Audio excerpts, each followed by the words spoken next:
தேவனுடைய பரிசுத்த நாமத்திற்கு மகிமை உண்டாவதாக. இந்த காலை வேளையிலே உங்கள் அனைவரையும் ஆண்டவராகிய இயேசு கிறிஸ்துவின் இன்ப நாமத்தில் உங்களை அன்போடு வாழ்த்தி வரவேற்கிறேன். விண்துளிகள் வாயிலாக இந்த நாளில் சந்திப்பதிலே மிகுந்த மகிழ்ச்சி அடைகிறேன். நீதிமொழிகள் 11:3 வாசிக்கிறோம். செம்மையானவர்களுக்கு உத்தமம் அவர்களை நடத்தும் என்று சொல்லி அங்கே சாலமோன் அங்கே கூறுகிறார். இதனாலின் செய்தியானது நேர்மையானவரின் விசுவாசம்.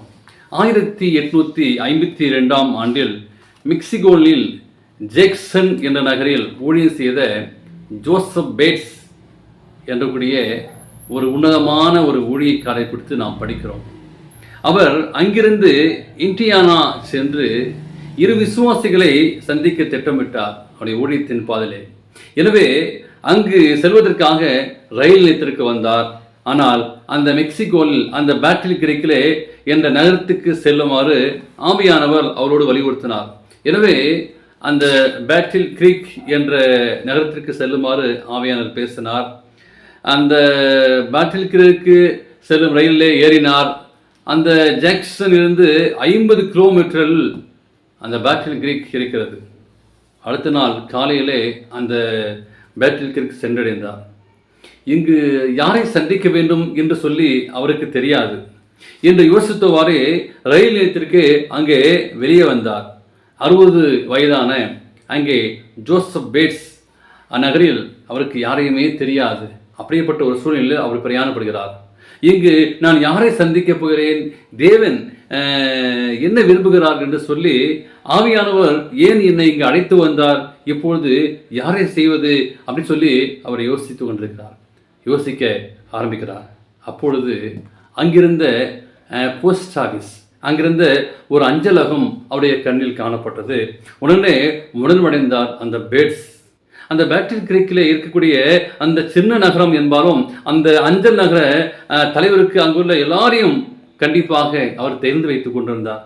எனவே அங்கே சென்று, அதாவது அஞ்சலகத்துக்கு சென்று அந்த அஞ்சல் அலுவலக தலைவரிடம் பேட்டில் கிரீக் மிகவும் ஒரு நேர்மையான மனிதரை சந்திக்க விரும்புகிறேன், அது யாராக இருக்கும் என்று சொல்லி ஜோசப் பேட்ஸ் அங்கே அந்த தபால் நிலையத்திலே அந்த போஸ்ட் ஆஃபீஸிலே அவர் கேட்கிறார்.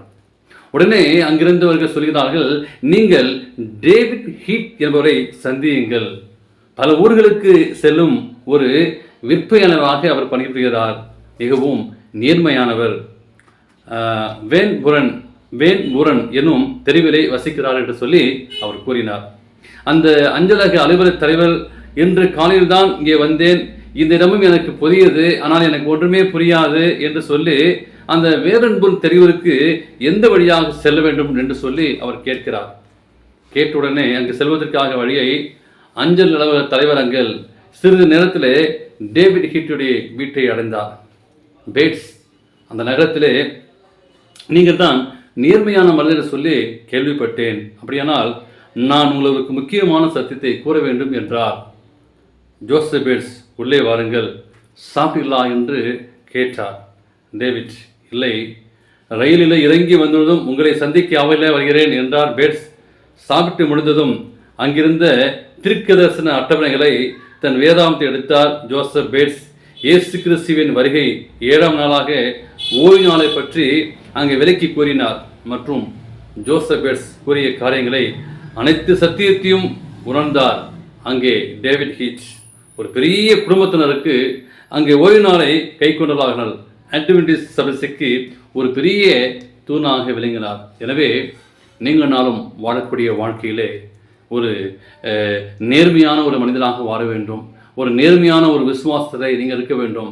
நீங்கள் நானும் எத்தனை வருஷங்கள் வாழ்ந்தோம் என்பதை காட்டிலுமல்ல, நாம் வாழ்ந்த அந்த வருஷத்திலே எத்தனை நாட்கள் நம்முடைய விசுவாசமான வாழ்க்கை சென்றது, எத்தனை பேருக்கு நான் சொல்லியிருக்கிறோம்.